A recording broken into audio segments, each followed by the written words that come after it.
Hello, everyone. Hope everyone is doing well today. I'm Dr. Ashaye, and today we're going to be talking about 5 keys to lower blood pressure naturally. So if you have comments or questions, go ahead and put that in the chat, and I will be looking at that shortly. So let's get right into it. This is Connecting the Dots with Dr. Ashaye.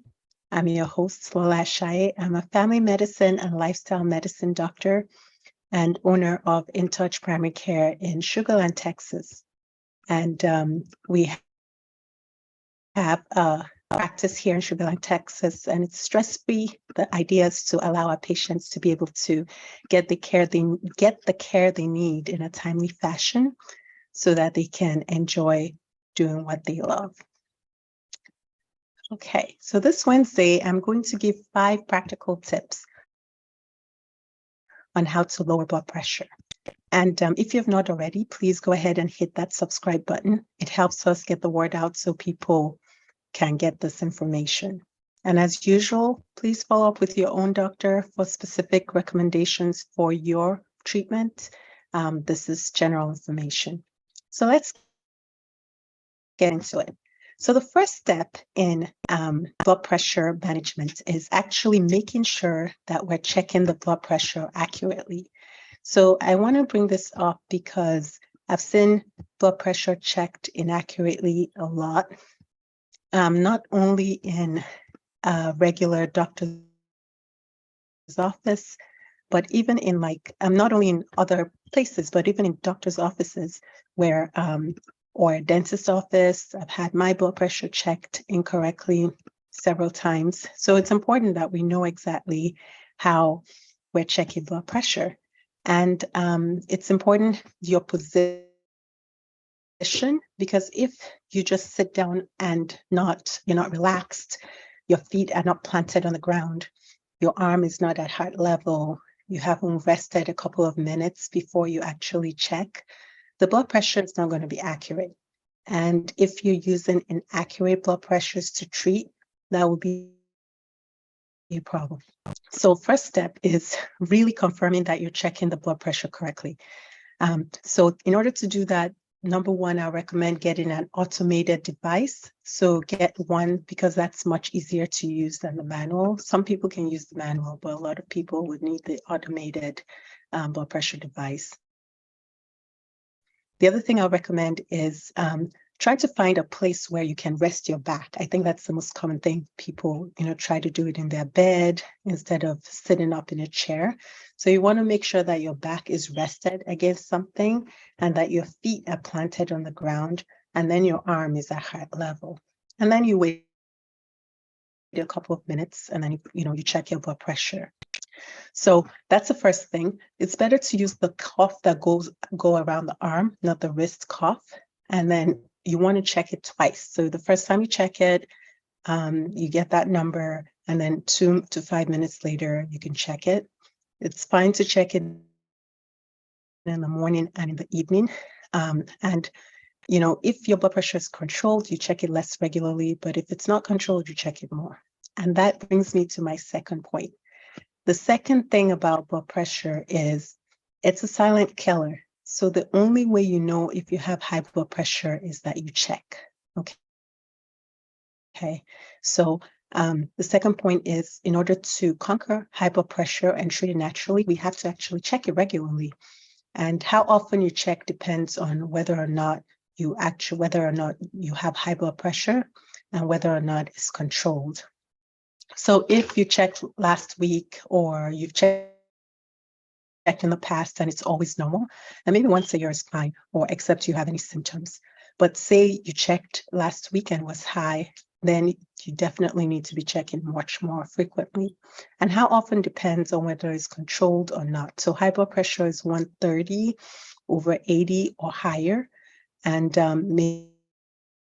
majority of people that have high blood pressure actually is not controlled. So only 26% of those that have high blood pressure actually have it under control. And a big part of it is a lot of people don't check. So if you do have controlled high blood pressure, you should be checking it about 7 times, 7 days in a month. If it's not controlled, then it depends on how uncontrolled it is, and you want to talk to your doctor about that. But having a machine that works that can check your blood pressure is so, so important, especially if you're taking blood pressure medication. You want to make sure you have a machine that your blood pressure that can be checked, because it saves you a lot of time, energy, money. If you know what's going on, you can maybe even avoid going to an emergency room or urgent care, or it will give the emergency room or urgent care doctors more information, or your primary care doctor more information if you knew what your blood pressure was. So having a blood pressure machine at home is so critical. All right. So now let's see what else is important for blood pressure control. The other thing that I want to emphasize today is regular physical activity. So how much though? So exercise, particularly aerobic exercise, 90 to 150 minutes per week. So that can look like 3 days a week, 30 minutes, so 5 days a week, 30 minutes. And that has been shown to lower your blood pressure by 5 to 8 points. So that's pretty good, which is close to how much some blood pressure medications lower your blood pressure. So 5 to 8 points with physical activity, doing regular physical activity, that makes a big difference. So for those that are really seeking a way to lower their blood pressure and maybe lower the number of medications that you're taking, that's one thing you can incorporate into your lifestyle to start to lower your blood pressure naturally. Now, the other thing that is really important is changing your eating habits. And so intake of whole food, plant-based foods, just increasing how many greens or plants that you eat in makes a difference. Within 7 days of doing this, there is a stepwise reduction of blood pressure that has been shown in research. So just making an effort to eat more greens, more salads, more vegetables, especially the green leafy vegetables, makes a big difference. When you do that, it also helps with controlling your sodium intake. So sodium is also a huge part, and I think a lot of us know this. We want to reduce sodium to less than 1,500 milligrams. That's a 3/4 teaspoon of salt per day. So a lot of times the salt is hidden in many packaged foods or canned foods and things like that. So sometimes it's hard to figure it out, but it's important to read the labels, so to make sure that, one isn't getting too much sodium in their diet. And sodium doesn't always taste salty. So that's the other thing that catches people off guard. So if you don't check to read the label to see if something contains sodium, things like bread, for instance, may not taste salty but have sodium in it. So you want to check and read and be sure. And then there are foods like flaxseed, taking 1 tablespoon of flaxseed daily, celery, 4 sticks of celery, hibiscus tea, garlic. These are specific foods that are associated with lowering blood pressure. So those are other things that can be helpful to lower your blood pressure. Okay, so that is number 4. So just to recap, we said, confirm that you're checking your blood pressure correctly using an appropriate blood pressure machine, automatic blood pressure machine with the right size cuff. Make sure the cuff is not too small or too big. Number 2, you're checking it regularly. How often depends on if it's controlled or not, or if you have blood pressure or not. Number 3, regular physical activity. You want to make sure that you are getting 90 to 150 minutes of physical activity a week. You could walk, that counts, and aerobic physical activity is particularly helpful for high blood pressure. Want to change your eating habits, more salads and vegetables, less sodium, and more potassium. That was the other thing I didn't mention. So getting potassium from food, which you get a lot of it in green leafy vegetables anyway, is helpful. And then also things like flaxseed, celery, garlic, hibiscus tea, those are things that are associated with lowering blood pressure. All right, the last tip, which will seem a little bit strange given that we're trying to do this naturally, is take your medication. Okay. So this is what I mentioned this because sometimes people want to lower their blood pressure naturally, and that is a good goal, but sometimes you want to do it over time. You don't want to just stop your medicine without talking to your doctor.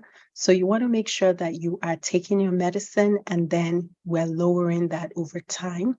The fact that you take blood pressure medicine doesn't mean you have to take it forever, but it means there are certain things that must be done and that you need to be followed up closely to make sure that it's okay to lower your dose. So try to take your medicine as prescribed, but try to take it about the same time every day. That way it works properly. And also if it's dosed twice a day or 3 times a day, twice a day, you usually want to take it around 12 hours apart. If not, obviously, if you're sleeping, it may be less, but as much as you can. And then you want to take, if you do have taking it 3 times a day, then you want to take it around 8 hours apart. But you want to be very, very careful to take it about the same time every day and not switch the times that you're taking it, because then the medicine will be out of your system sometimes, or you're getting too much of it at other times. So if it's dosed once a day, you want to take it about the same time every day, daily. If it's dosed twice a day, you want to take it about 12 hours apart or around as much as possible every day about the same time, and take it except you're specifically told to hold it. So those are the things I wanted to share today. Whatever you do, you want to talk to your doctor about it. Your doctor will help you manage your medications, and don't just stop it, because if you're taking meds already, it can be very dangerous if your blood pressure is high. Also, remember, your goal is actually to lower your blood pressure, not to get off medicines. So it's important to focus on the goal, because high blood pressure causes a lot of problems: heart disease, strokes, memory problems, a lot of things. So it's important that we're lowering the blood pressure. That's the priority, and we try to do it naturally over time. Okay, if you're in the Houston area and you're looking for a doctor who is proactive about your health, we are here for you at In Touch Primary Care. To learn more about our services, you can go on our website, www.intouchprimarycare.com, or you can call us at 713-280-9985. We look forward to helping you on a journey towards better health. There are so many benefits of making lifestyle changes regardless, especially to lower your blood pressure, because it affects your overall health. So you feel better, you have better mood, you have more energy, mental clarity, and you definitely save time and money. So I hope you consider doing this regardless for your blood pressure, and talking with your doctor as well. If you know anyone with high blood pressure, please share this episode with them. You may really make a huge difference for them. So until next week, thank you for listening, and have a great day.